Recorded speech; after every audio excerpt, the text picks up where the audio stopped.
New people have been added on Kizza Besigye's case, and those include Honorable SSEMUJJU NGANDA. I wasn't surprised. It is the reason as why he even ran into exile, because he understood that when they came for Kizza Besigye, later the Lord Mayor, the next person in hierarchy was supposed to be Kizza Besigye. One of the surprise names was RWOMUSHANA. He was also added on the list, and he was put on the list of treason. Remember, Kizza Besigye is making almost 2 years in jail without any evidence being brought in court.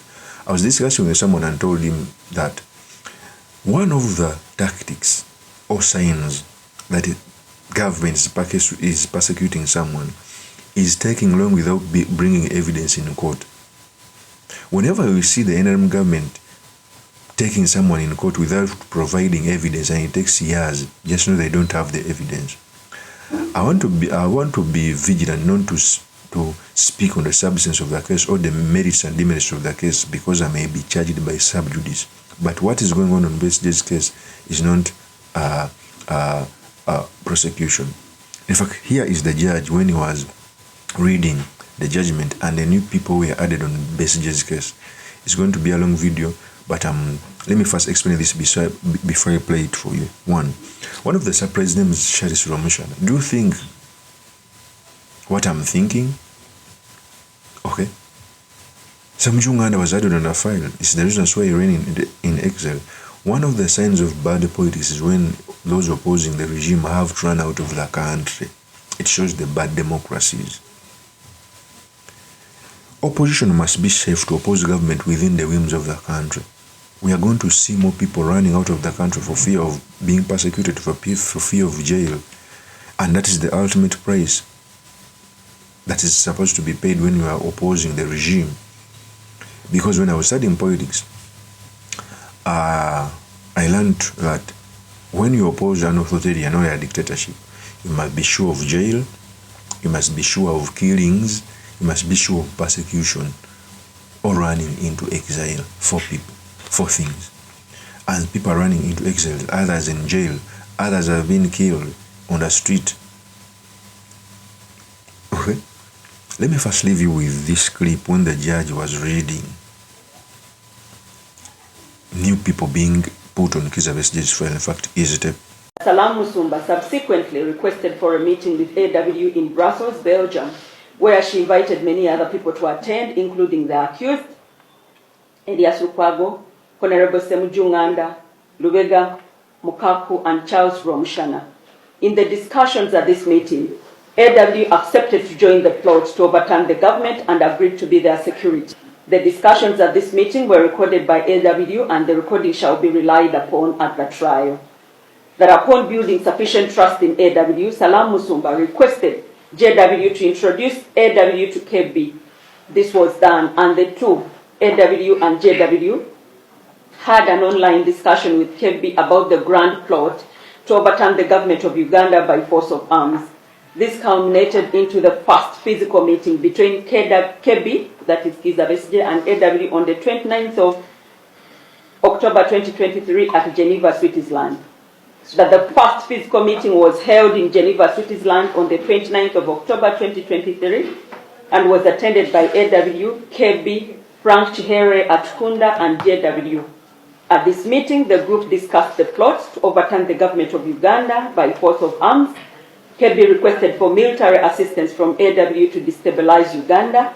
KB also requested AW to train some of his allies in covert intelligence and paramilitary tactics, which request AW accepted. KB further requested for counterfeit Ugandan shillings with the intention to seep into the economy of Uganda through his collaborators, who he stated to be officials in Bank of Uganda, as a means of raising finance for KB's objectives and also destabilize the economy. In the same meeting, KB, JW, and Frank requested for ricin poison, to poison targeted government officials. That further in the same meeting, KB provided AW with a list of government security installations and military facilities like the 2nd Division, Makenke Barracks, Bugembe Barracks, Bihango Military School, Kachoma Mountain Brigade, Kabarole, Gaddafi Military Barracks in Jinja. Magamaga Military Barracks in Mayuge District, Marine Division Lozera, Air Force Academy Nakasongola, Engineering College Lugazi Senior Staff College, Chimaka, Singo, Karuguta Training School, Ntoroko Military Intelligence and Security School in Nakasongola District, Machinde Military Barracks, Police School Webaje, and Oliver Tambo, Kweweta, among others, as targets for attacks. That after agreeing to conduct a training in Kisumu, Kenya, Frank Chiherere at Kunda traveled to Uganda with Kebi to organize their intended group of people for training. The proceedings of the above meeting were recorded using a covert camera by AW, and the same will be relied upon during the trial. That KW and AW created a strong communication, that is, or relationship through social media, including WhatsApp. KB provided AW with his Swiss contact line number, that is +4177 8138 990, through which he frequently communicated with AW on mobile line number +19 5439 40141 WhatsApp. During the period from their first meeting on 29th October 2023 up to 16th of November 2024, KB and AW had numerous conversations and exchanged numerous social media messages, wherein KB discussed with AW. Are you okay? Can we proceed? Okay. Yes. Wherein KB discussed with AW details of his intention and the plot to overturn the government of Uganda by force of arms.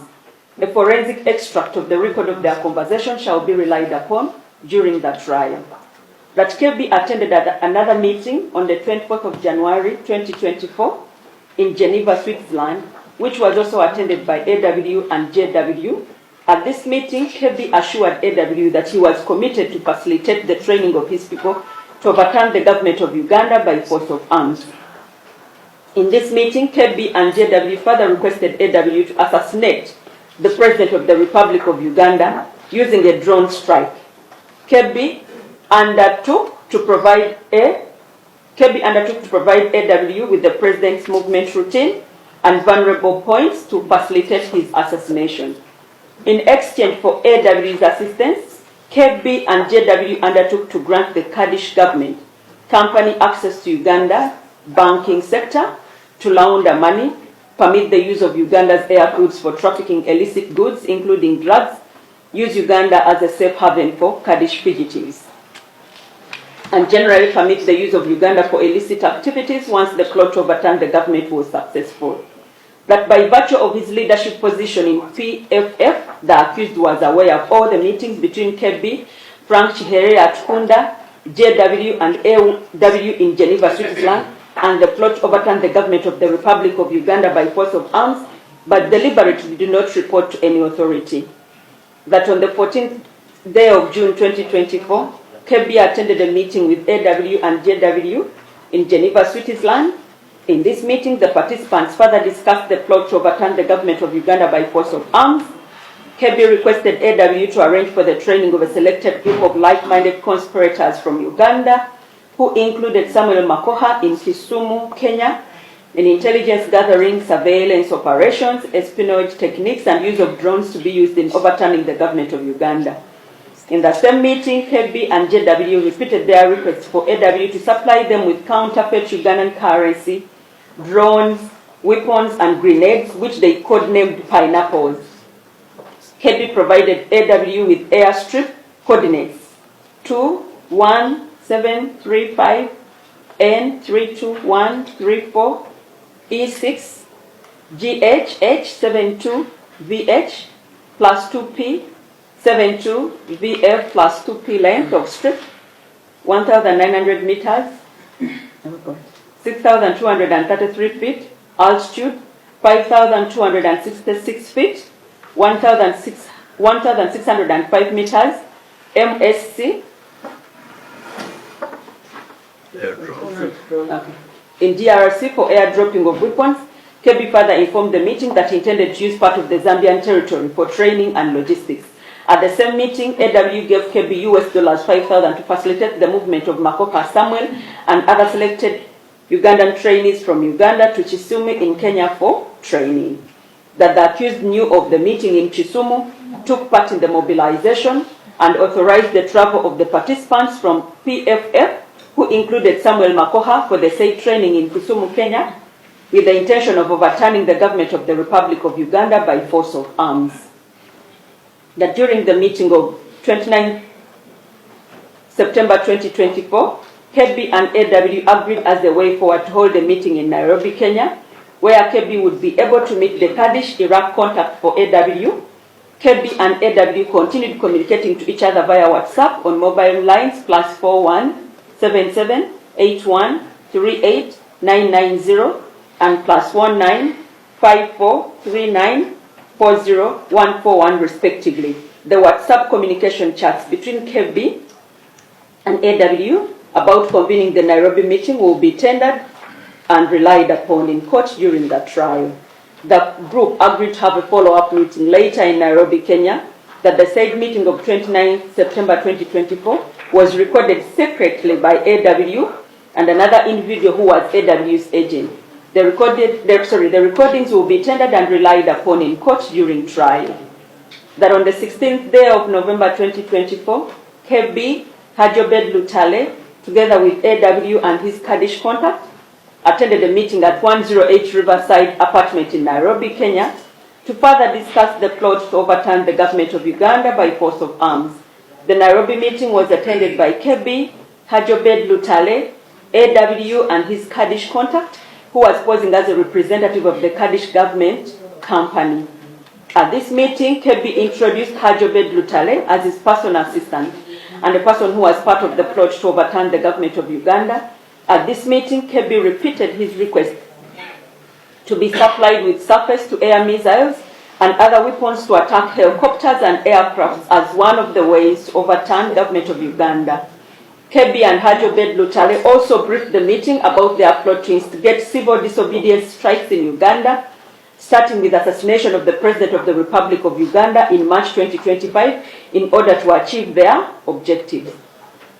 That being the leader of PFF, the accused was aware that KEBI and Hajobed Lutale, who are also members of PFF, traveled to Nairobi, Kenya, and attended a meeting with AW, whose sole aim was to overturn the government of the Republic of Uganda, but he still did not report it to any authority in Uganda. That the accused also knew that JW and Frank Cherera Tukunda approached AW for assistance in a plot to overturn the government of the Republic of Uganda by force of arms, but did not report it to any authority in Uganda. That the accused further knew that KEBI had approached AW and that the two, KEBI and AW, together with JW, had held several meetings in various places in which they contrived a plot to overturn the government of the Republic of Uganda by force of arms, but still did not report it to any authority in Uganda. That on the 17th day of November 2024, KEBI and Hajobed Lutale were handed over to the Ugandan security officers from Defense Intelligence and Security at Malaba border, together with several exhibits, which included their mobile phones, 2 pistols and other items. The two were later charged at the General Court Martial in Machinde with offences under the UPDF Act, by UPDF GCM 040-2024. However, following the decision of the Supreme Court in the case of Attorney General versus Honorable Michael and others, the matter was taken over by the Uganda Police Force, which conducted fresh investigations from 12th of February 2025. As a result, KEBI Hajobed Lutale and RO12743 Captain Owola Denishoya were charged with treason and misprision of treason via Nakawa criminal case, criminal case number A008-2025, 0285-2025, and CID headquarters E033-2025, and committed high court for trial. That the accused was examined on PF24 and found to be of normal mental status. The medical report will be tendered and relied upon during the trial. That police investigations retrieved immigration records and travel history of KEBI, Hajobed Lutale, Simon Lutarondwa, and others. The records were analyzed and confirmed that the various individuals traveled outside Uganda during the periods of the alleged meetings and trainings, The immigration documents and records shall be tendered in court. That since 2021 and all along, AW was constantly providing updates to his handlers within Uganda's military intelligence. He covertly recorded both on video and audio all relevant meetings with Kebi, Hajobed Lutale, JW and other conspirators and shared these recordings with intelligence officers in CMI. He later handed over the electronic gadgets used to make the recordings and the audio-video recordings to investigators. These were forensically examined and the resultant examination reports shall be relied upon at the trial. That prosecution shall contend that the accused knew Kebi, Hajobed Lutale, Simon Utarondwa, Joel Wakaima, Frank Tukunda were intending to commit treason but did not report it to any authority in Uganda or use reasonable endeavor to prevent the commission of treason. That prosecution shall further contend that the accused person indicted in this case acted with common intention and in concert with others and is culpable as such.